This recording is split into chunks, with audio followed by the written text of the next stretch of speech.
Welcome to be digital. दोस्तों, आज के दिन बात करें उत्तराखंड बेसिक शिक्षक भर्ती के बारे में, जिसमें 10 अगस्त को जो काउंसलिंग हुई थी, कितने अभ्यर्थियों ने पूरे उत्तराखंड में काउंसलिंग में प्रतिभाग किया है, कितने सीटें रह गई है, क्या दोबारा काउंसलिंग की डेट जल्द ही जारी होगी एवं कितने सीटों पर दोबारा से नई विज्ञप्ति आ सकती है। इसके अलावा जितने भी आपके महत्वपूर्ण प्रश्न हैं, सारे प्रश्नों का जवाब देने का प्रयास करेंगे। उत्तराखंड में फिलहाल जो 2906 पदों पर शिक्षक भर्ती प्रक्रिया चल रही है, इसको लेकर कई सारे रोचक तथ्य सामने आ रहे हैं। आइए एक एक करते इनको समझने का प्रयास करते हैं। शिक्षक भर्ती के लिए एक न्यूज़ है कि पात्र अभ्यर्थी न मिलने से 50% पद खाली रह सकते हैं, अर्थात जिन भी कैंडिडेट ने अप्लाई किया है और जिनके भी डोमिसाइल है, जिनके भी डॉक्यूमेंट में कोई कमी नहीं है, उन सभी का सिलेक्शन हो सकता है। देहरादून से ये न्यूज़ है। प्रदेश के सरकारी एवं प्राथमिक विद्यालयों में सहायक अध्यापकों के 2906 पदों पर भर्ती प्रक्रिया में कई सारे पद खाली रह सकते हैं। शेष पदों पर नए सिरे से भर्ती हो सकती है। लगभग 50% पद खाली रहने की संभावना अधिकारी द्वारा बताई जा रही है और 50% जो पद है वो दिसंबर में इसकी नई विज्ञप्ति आ सके। तो आपको एक नई जानकारी यहाँ पे मिल रही है कि दिसंबर में जो भी शेष वैकेंसीज है, अर्थात 50% वैकेंसी जो खाली रह सकती है, उनकी नई विज्ञप्ति जारी हो सकती है। जिन लोगों को अभी इस विज्ञप्ति में आवेदन करने का मौका नहीं मिला है, वो लोग इस विज्ञप्ति में आवेदन कर पाएंगे जो दिसंबर में आएंगी। पात्र अभ्यर्थी न मिलने से वर्तमान में चल रही शिक्षक भर्ती के 50% पद खाली रह सकते हैं। प्राथमिक विद्यालय में शिक्षकों के खाली पदों को भरने के लिए विभाग ने वर्ष 2020-21 में आवेदन मांगे थे, लेकिन शिक्षक भर्ती के कई पद खाली रह जाने से इन पदों के साथ ही अन्य पदों को शामिल करते हुए 2906 पदों पर विज्ञप्ति जारी की थी, जिसमें कई सारे अभ्यर्थियों ने फॉर्म को अप्लाई किया था। विभाग की ओर से इसके लिए शनिवार को अर्थात 10 अगस्त को एक साथ सभी जिलों में काउंसलिंग के लिए बुलाया था और 16 अगस्त को नियुक्ति पत्र दिया जाने वाला है।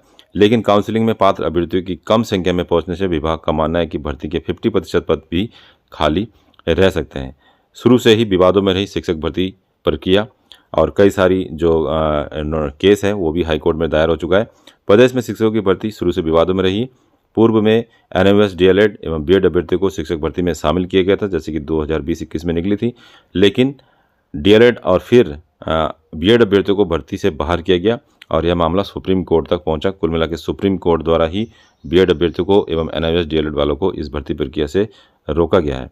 शिक्षक भर्ती में उत्तराखंड से रेगुलर डीएलएड कर चुके अभ्यर्थियों की संख्या लगभग 650 है और जो वर्तमान में जिन्होंने फॉर्म अप्लाई किया होगा, और जबकि उत्तराखंड के मूल एवं ऐसे स्थायी निवासी जो राज्य के बाहर से डीएलएड करके आए हैं और जिन्होंने फॉर्म को अप्लाई किया है, लगभग 1000 ऐसे अभ्यर्थी। तो कुल मिला के 1650 अभ्यर्थी ऐसे हो सकते हैं जिन्होंने फॉर्म को अप्लाई किया है और जिनकी नियुक्ति लगभग 100% तय है। चाहे मेरिट में अभी आया है या नहीं आया है, उनका प्रतिशत या उनका गुणांक कम है, फिर भी उनका सिलेक्शन हो जाएगा क्योंकि सेकंड काउंसलिंग इनकी आने वाली है। बीएड एवं एनआईएस डीएलएड अभ्यर्थी शिक्षक भर्ती से पहले ही बाहर किए जा चुके हैं।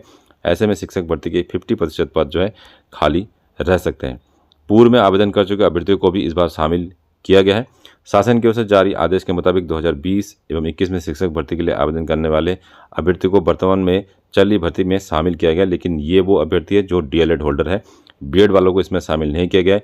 यदि डीएलएड का कोई ऐसा कैंडिडेट है जिन्होंने 20-21 में अप्लाई किया था और जिनको सिलेक्शन नहीं मिला था किसी कारणवश, तो उनके फॉर्म को यहाँ दोबारा नहीं भरा गया, वहीं से उनके फॉर्म्स को उठाया गया। उनके फॉर्म मतलब उन लोगों को भी यहाँ पे काउंसलिंग के लिए बुलाया गया था, लेकिन यहाँ पे ध्यान रखेंगे 20-21 में ये बीएड वालों की बात नहीं हो रही है।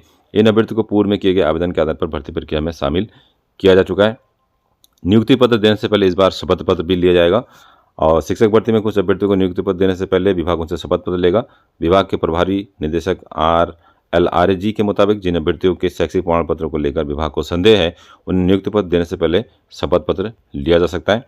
अब बात करते हैं आंकड़ों की कि कितने अभ्यर्थी पहुंचे हैं। तो कुल मिला के 2906 पदों के लिए जो विज्ञप्ति जारी की गई थी, कुल मिला के जो फॉर्म आए हैं विभाग के पास पूरे ऑल ओवर उत्तराखंड में 26,500 फॉर्म आए हैं और जिसमें से 558 अभ्यर्थी ही काउंसलिंग में पहुंचे हैं। सारे जितने भी जिले हैं, सारे जिलों के आंकड़े मिलाकर जो है कुल मिला के 458 अभ्यर्थी ही सारे जिले में पहुंचे हैं। कुछ जिलों के आंकड़े हमारे पास है जिनको आपके साथ हम शेयर करने का प्रयास करेंगे। प्रदेश के सरकारी प्राथमिक विद्यालयों में सहायक अध्यापकों के 2906 पदों के लिए हुए काउंसलिंग में 26,500 में से मात्र 458 अभ्यर्थी पहुंचे हैं। भर्ती के लिए सभी जिलों में एक साथ काउंसलिंग कराई गई थी और विभागीय अधिकारियों का कहना है कि करीब 15,000 अभ्यर्थियों ने एक से अधिक जिलों से आवेदन किया है। तो यहाँ पे एक देख सकते हैं 15,000 ऐसे अभ्यर्थी हैं जिन्होंने एक से अधिक 10, 12 या 13 जिलों से आवेदन किया है। एक से अधिक आवेदन किए गए हैं और वही जो है जिन्होंने फॉर्म की संख्या को बढ़ा दिया है। 1 सप्ताह के भीतर फिर से काउंसलिंग कराई जाएगी। तो अगली जो अपडेट आ रही है कि 1 सप्ताह के भीतर जो है सेकंड काउंसलिंग स्टार्ट हो सकती है। प्रभारी शिक्षा निदेशक RL आर्य के मुताबिक देहरादून जिले में शिक्षक भर्ती के 41 पदों के लिए मात्र 3 अभ्यर्थी ही पहुंचे। तो आप देख सकते हैं 41 पदों के लिए जो देहरादून में वैकेंसीज थी वो पूरी की पूरी बैकलॉग वैकेंसीज थी, अर्थात SC ST और OBC कैंडिडेट का ही इसमें सिलेक्शन हो सकता है 41 पदों पे। तो पूरे देहरादून जिले में केवल 3 अभ्यर्थी ही फर्स्ट काउंसलिंग में पहुंचे हैं, जबकि उधम सिंह नगर जिले में 90 अभ्यर्थी ही काउंसलिंग के लिए आए हैं। तो यहाँ पे देख सकते हो उधम सिंह नगर में लगभग 300 के आसपास वैकेंसीज है, तो केवल और केवल 90 अभ्यर्थी ही काउंसलिंग में फर्स्ट काउंसलिंग में पहुंचे हैं। प्रभारी शिक्षा निदेशक के मुताबिक शिक्षक भर्ती के लिए अभ्यर्थियों के लिए एक से अधिक जिलों से आवेदन करने की वजह से यह स्थिति बनी है। कुछ अभ्यर्थी ने सभी 13 जिलों में भर्ती के लिए आवेदन किया है। इस तरह के अभ्यर्थियों की संख्या लगभग 15,000 है। प्रभारी शिक्षा निदेशक ने कहा है कि काउंसलिंग के लिए अभ्यर्थियों की कम संख्या में पहुंचने के लिए एक अन्य वजह पहाड़ में इन दिनों रास्ते बंद होना भी हो सकता है। नियमावली में जो संशोधन हुआ था उस संशोधन के बाद ये पहली भर्ती है। इसमें बताया गया कि प्रदेश के प्राथमिक शिक्षक भर्ती में सहायक अध्यापकों के लिए भर्ती में पूर्व में NIVS DLED और BEd अभ्यर्थियों को शामिल किया गया था, लेकिन बाद में NIVS से DLED और BEd दोनों को ही भर्ती के लिए अमान्य किया गया है। वहीं उत्तराखंड राजकीय प्रारंभिक सेवा नियमावली 2012 में इस साल संशोधन किया गया है, जिसके बारे में पहले भी मैं वीडियो बना के आपको बता चुका हूँ। इस संशोधन के बाद पहली बार प्राथमिक के सहायक अध्यापक के पदों के लिए भर्ती होने जा रही है और पहली बार एक साथ कई सारे मतलब सभी जिलों में काउंसलिंग की व्यवस्था की गई है। शिक्षक भर्ती के लिए पहली बार एक साथ सभी जिलों में काउंसलिंग हुई ताकि एक से अधिक आवेदन की से शिक्षकों की भर्ती के पद खाली न रह सके।